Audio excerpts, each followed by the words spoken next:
Isang maganda at mapagpalang araw sa ating lahat. Ako po si Zarina Espaloma at ngayon ilalahad ko ang aking natutunan sa daily devotion po ni Pastor Russell Ocampo. So, yung scripture po natin ngayon is Genesis chapter 37, verse 5 to 8, God's Theater. Na ang series ay patungkol pa rin sa trusting in God in times of waiting. So, ang Genesis ay patungkol kay Joseph, no? So, ang talata natin is, Now Joseph had a dream, and when he told it to his brothers, they hated him even more. He said to them, Hear this dream that I have dreamed. So, dito na naginip si Joseph, no, about sa vision niya, na sinasabi, vision ni God about sa kanya, no. Behold, we were binding ships in the field, and behold, my ship arose and stood upright. And behold, your ships gathered around it and bowed down to my ship. His brother said to him, Are you indeed to reign over us, or are you indeed to rule over us? So they hated him even more his dream for his word. So dito nga, no, naginip si Joseph, no, na may pangitain siya na galing kay God. At ito ang dahilan kung ba't mas nagalit sa kanya yung mga kapatid niya sa kanya. Then yung panaginip ni Joseph na nasa field sila, no, kasama mga kapatid niya at namimigay ng mga trigo. At yung trigo ni Joseph ay na yung nakatayo. Then yung trigo ng mga kapatid niya is nakayuko. Ang vision ni God para sa kanya is someday maging ruler siya.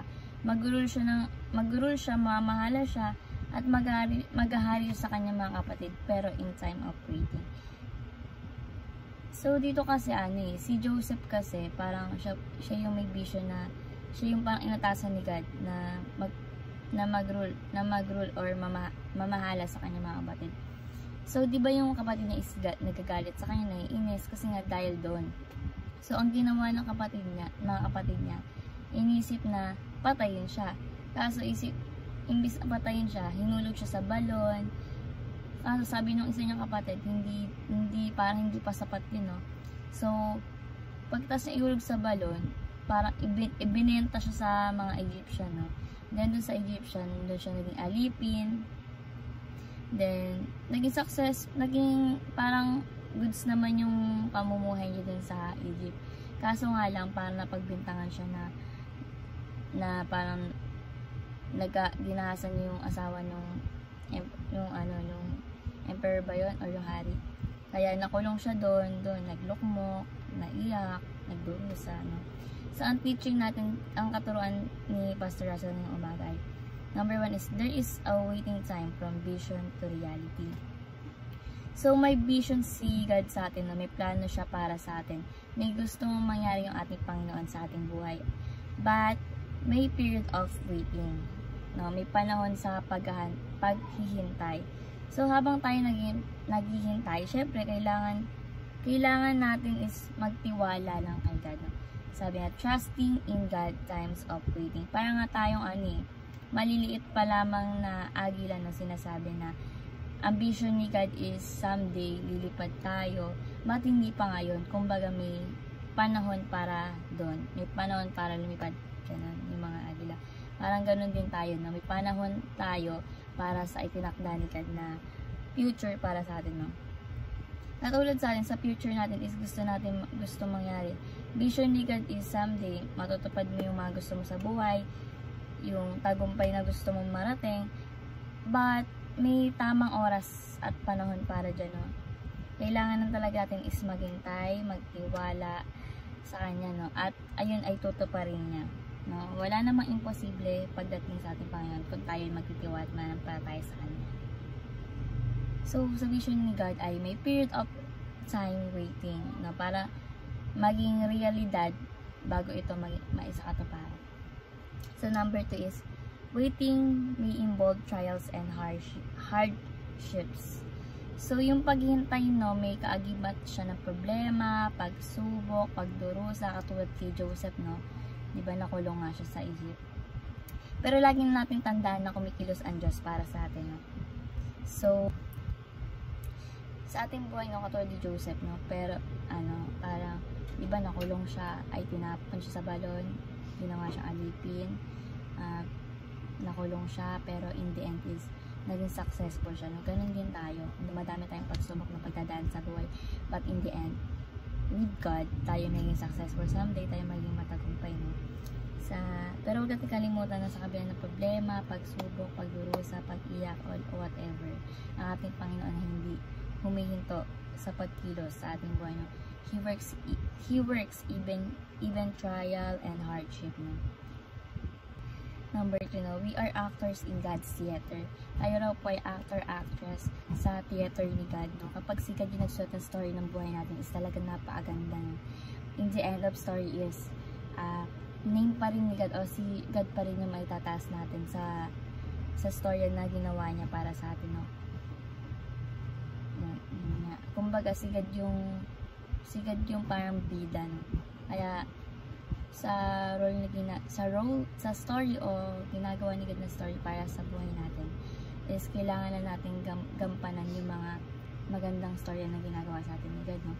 Kapag talaga si God yung gumawa ng story, is talagang maganda at walang anumang aberya sa gagawing story ni God, no? Kasi kapag tayo gumawa ng story, parang yung pansarili lang natin na gusto, pero si God kasi is may plano, no? May plano siya, parang nakaset na yung ganito, ganyan. Si Lord talaga yung parang bida sa buhay natin, no? Para siya pa rin yung may tataas natin in the end. So, ang ating application ngayon is, number 1, dream God's dream. Kung mangarap tayo, no, sure dapat natin na pangarap din sa atin ni God. Huwag tayo mangarap ng hindi gusto ng ating Panginoon. Kumbaga, pansarili natin pangarap. Huwag natin yun gawin. Kumbaga, yung gusto ni God na pangarap sa atin is, ayun yung natin, pangarapin, no? Nga, huwag tayong kakapit sa patalim, sabi niya ni Pastor Russell, no? Huwag tayong dumipende sa yung diskarte natin, no? Lagi natin isipin si God, no? Yung pangarap ni God para sa atin. Kasi kapag si God yung nangarap sa atin, is talagang napakaganda at tagumpay talaga sa huli. Number 2 is endure trials and hardships. Sa pag-aantay natin sa plano ni God, sa atin talagang may darating o pagdadaan tayong pagsubok, problema, pag-iyak, pagdurusa. Those times will come, but Jesus is hindi tumitigil sa pagkilos, no? Even through trials and hardship. Talaga napakabuti ng Diyos sa atin, no? Kadalasan ito pa yung ginagamit ni God para maging matibay pa tayo, eh. Parang mas tumibay pa yung pananampalataya at pagtitiwala natin sa Kanya, no? Ito rin isang ginagamit ni God para ma-accomplish yung mga plano niya sa atin, sa buhay natin. Kasi kapag may problema, di ba doon tayo titibay? Parang tayo mga tao. Kasi kapag may problema, pray agad kay God. Kumbaga, mas tindig pa yung paniniwala at pananampalataya natin sa Kanya, no? So, endure trials and hardship. Number 3 is play our role in God's beautiful story. Di ba nga sabi ni Pastor Russell, kapag yung Diyos gumawa ng istorya is talagang napakaganda. Walang palpak. As in, lahat smooth, perfect. Diba? Kaya nga nagkakaroon tayo ng testimonies, patotoo tungkol sa magandang pagkilos ng ating Panginoon sa ating buhay. Diba? So, sa church, ganun din po, parang, sa church, ganun po, may mga testimonies. Natutuwa po ako doon kasi nga, ganyan yung pagkilos ni God sa buhay nila. No? Even po ako, nakakaranas din po ako nung pagkilos ni God sa buhay ko. Yun. And nasisiyahan ako doon kasi nga, patotoo talaga siya na si God ay talagang napakabuti at kapag kumilos siya sa buhay natin is talagang tagumpay. So, sa storya na sinusulat ni God, ang kailangan lang natin gawin is gampanan yung role na nakasign sa atin or na pinapagawa ng Diyos sa atin, no? Parang ayun na lang yung way natin is para maitaas siya sa buhay natin, no? Sabi ni Pastor Ryan, someday magkakwentuhan na lang tayo tungkol sa nakalipas, pag-uusapan natin kung paano tayo ginamit ng Diyos, even trials and hardship, no? At kung paano siya kumilos sa ating buhay. Ang sarap sa pakiramdam na kapag ganun yung pinag-uusapan or pinagkikwentuhan nyo, friends man or family, churchmate, ganun, parang masarap lang sa feeling kasi ako kasi nag-share, nagagawa ko yung ganitong bagay sa kaibigan ko is, nasi-share ko, no? Parang talagang napakabuti ni God. Kapag kumilos talaga siya sa buhay niya, talaga napakabuti. Kailangan mo talaga is magtiwala at manampalataya sa kanya, no? So kapag talaga si God ang nagsulat ng story is talagang napakaganda.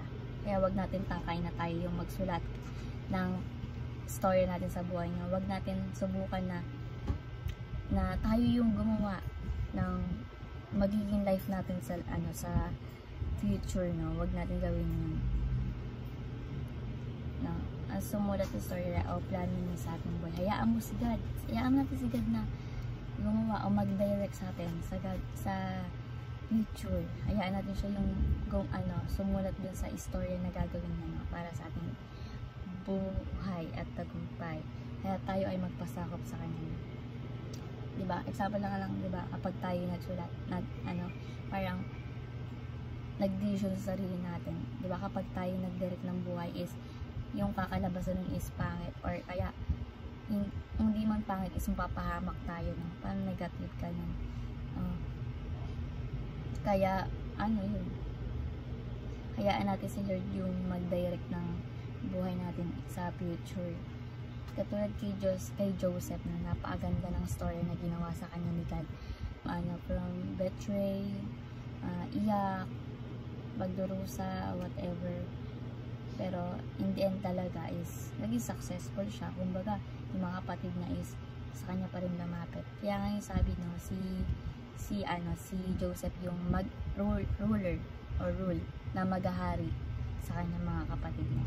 So, natutunan dito is dahil ayun talaga manampalataya at magtiwala sa Diyos, no? Trusting God in times of waiting. Lesson natin din, no? So, ang ating scripture ulit is Genesis chapter 37 verses 5 to 8, God's theater. Ayun lang po ang aking natutunan. Thank you po sa pakikinig at God bless po sa ating lahat.